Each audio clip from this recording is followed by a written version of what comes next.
Surto, epidemia, pandemia e endemia. Você sabe a diferença entre essas palavras? O que define cada uma? No vídeo de hoje eu vou mostrar a diferença entre cada uma dessas palavras. Fica comigo até o final do vídeo para você entender tudo direitinho. Em janeiro de 2020, a OMS oficializou um surto do Covid-19, mais conhecido como coronavírus. Ele surgiu na cidade de Wuhan, na China, um tipo de coronavírus que ainda não havia sido identificado em humanos. Com isso, temos a primeira definição, surto, que é o início de uma nova doença em determinado lugar, seja ela doença nova ou já existente.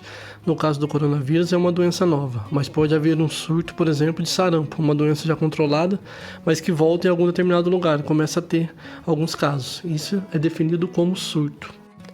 Logo depois, a doença se espalhou para várias pessoas, atingindo um raio maior, outras cidades, outras regiões, mas ainda dentro da China.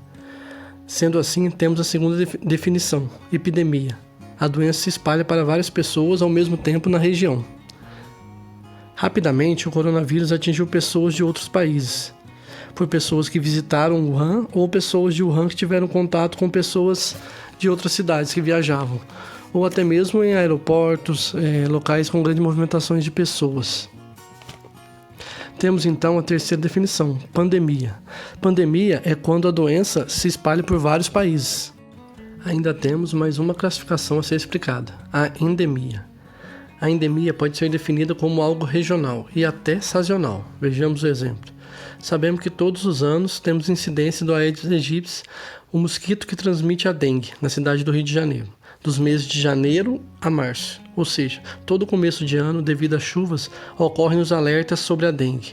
Ou seja, a doença sempre ocorre nessa região em determinada época, o que chamamos de endemia.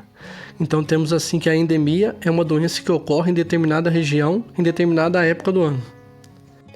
E aí, aprendeu direitinho a diferença entre eles?